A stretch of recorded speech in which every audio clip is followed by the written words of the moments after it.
Hello friends, my name is Sebi, aka the Slim Herbivore, and today I'm making a video on vegan dairy substitutes.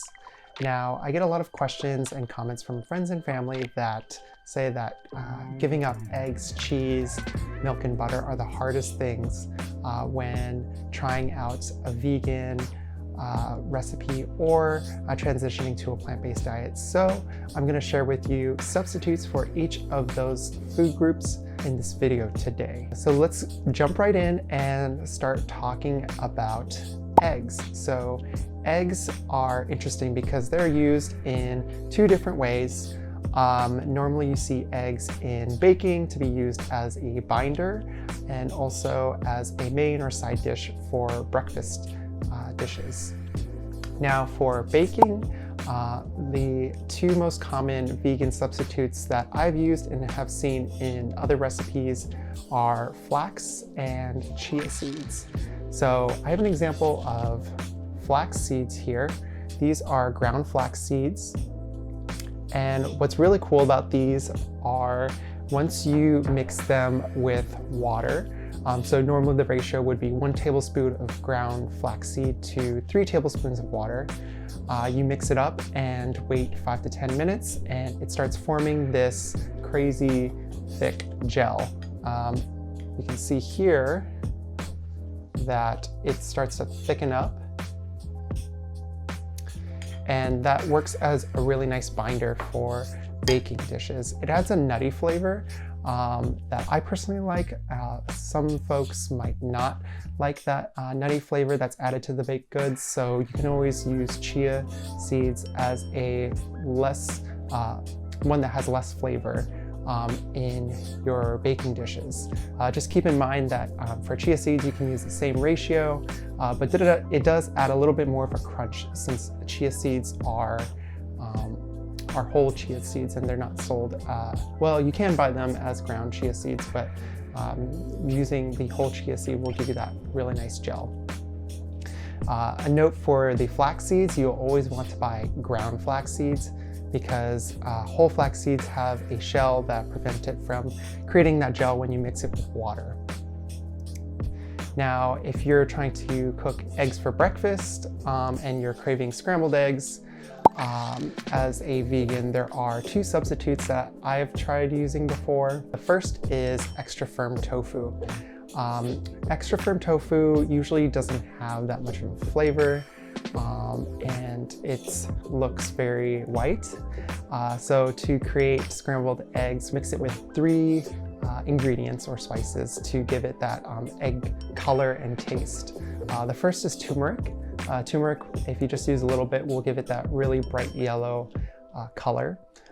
Combine it with nutritional yeast. So nutritional yeast is a non-active, dry, usually sold in flakes or powder form type of yeast that you can put into the dish to make it cheesy and a little bit eggy.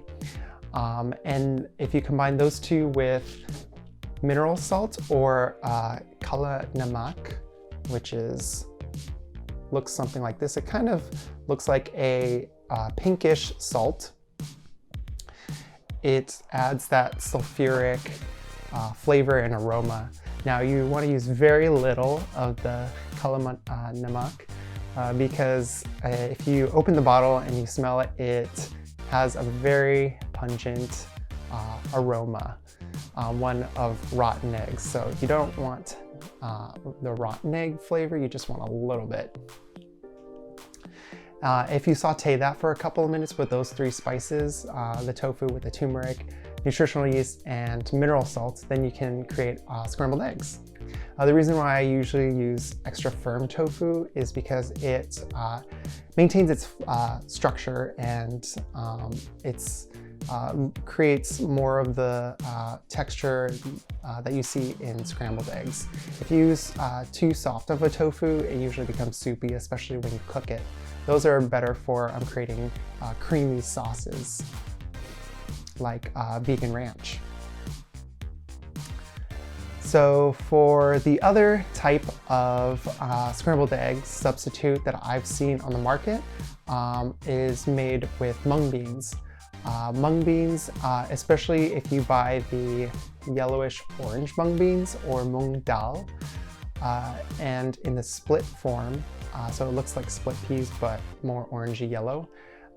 When you grind it up into a powder and mix it with water, you can use that as a scrambled egg substitute.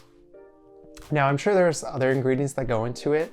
One good example of a product on the market that does use mung beans for egg substitute is Just Egg.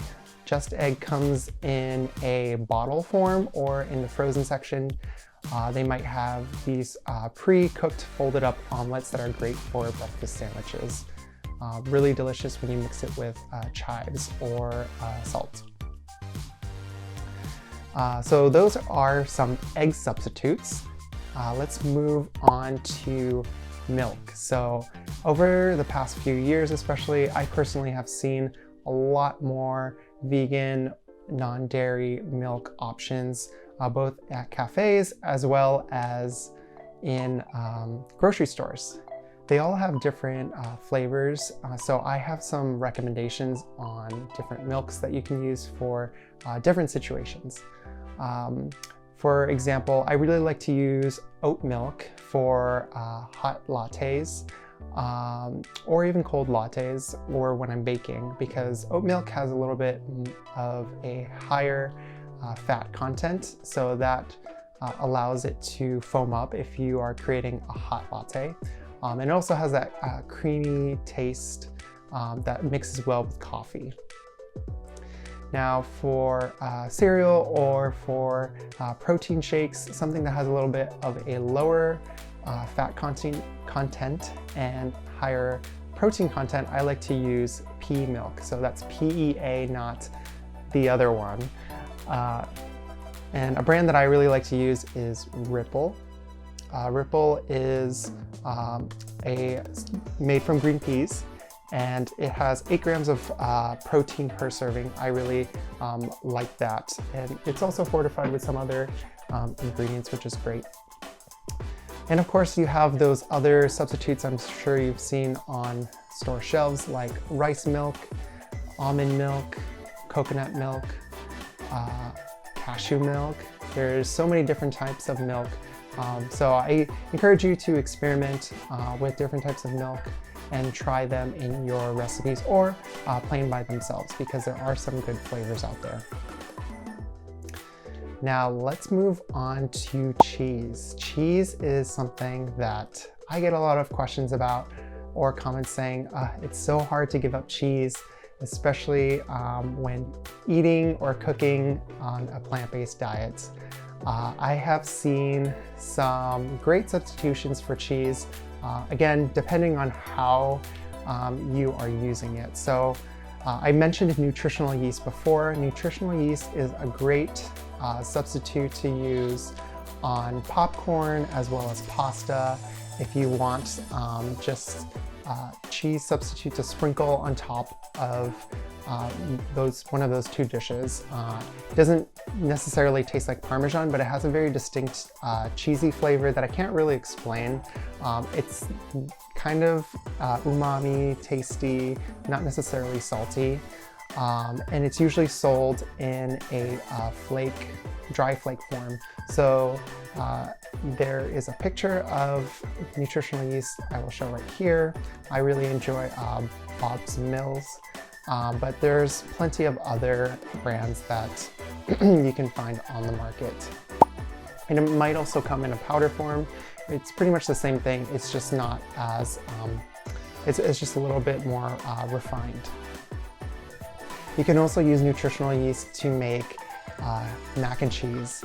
I have a mac and cheese recipe or a nacho cheese recipe on my Instagram page, where you can see how it's incorporated with carrots, potatoes, and onions, I think, to create a really nice cheesy sauce. For other types of cheeses, for example, like spreadable cream cheese, I've seen some great products on the market. One brand that I really like that I have here is Treeline. and they use cashews as their main ingredient. Cashews also, of course, being a nut, has really high fat content, and mixed with some sort of acidic lemon juice or apple cider vinegar can create a nice tangy flavor. I've seen other brands too that I didn't like as much, and I'm still experimenting with different cream cheeses, so I'll give you an update on that later. But if you have any favorites, any favorite types of vegan cheese, comment in the box below.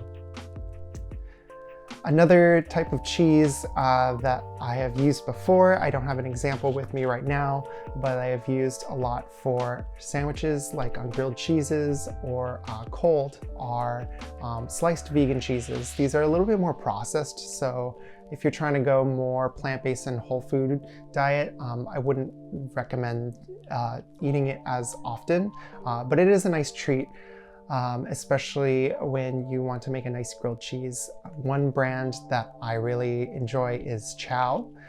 They have a really good tomato cayenne flavor, as well as a garlic herb flavor, and it melts really, really nicely. All right, so the last category of substitutes I want to talk about is butter. Depending, again, on how you're using it, I have a couple of recommendations. Of course, for baking, depending on the flavor profile you're going for, you could use almond butter, cashew butter, peanut butter. Those, of course, have very distinct flavors, with the exception of cashew butter that's a little bit more mild in flavor. I've also seen more recipes using tahini, which is basically the sesame equivalent of almond butter. I have one example here. And tahini has a little bit more of a distinct flavor, but when you mix it with chocolate or other ingredients, you definitely don't notice the difference, and it can give a really creamy texture and substitute for regular dairy butter. I've also seen avocados or black beans be used in recipes like brownie recipes.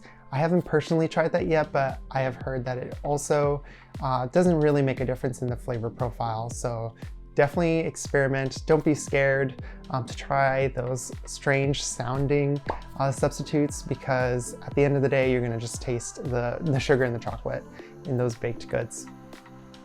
Speaking of avocados, avocados are also a great substitute for butter when you're spreading on toast. Of course, avocado toast is really popular nowadays. If you add a little bit of everything but bagel seasoning on top of the avocado and toast, it tastes really delicious. Products on the market for butter that can be used in all sorts of different ways, like how you normally use butter. This one brand that I have is called Country Crock. It is a plant butter that uses a blend of oils like soybean oil, palm fruit oil, olive oil, of course, in that situation. And that's all of the recommendations or substitutes that I have. I'm sure there are a lot more that I haven't talked about. So if you do have any favorite dairy substitutes on a vegan diet, let me know in the comment box below. Smash the like button, because that will definitely helps. And if you like my content, make sure to subscribe to Sebi Lim or The Slim Herbivore on YouTube. I also have an Instagram account, The Slim Herbivore, with underscores in between, where I post a lot of the similar content, as well as some content that you don't see on my YouTube page, like vegan recipes, fitness tips on IG Reels, and other things. And finally, I really appreciate you watching this video. If you are curious how to transition to a vegan or plant-based diet, I have a video for that linked here. And I hope to see you in the next video. Take care and see you later.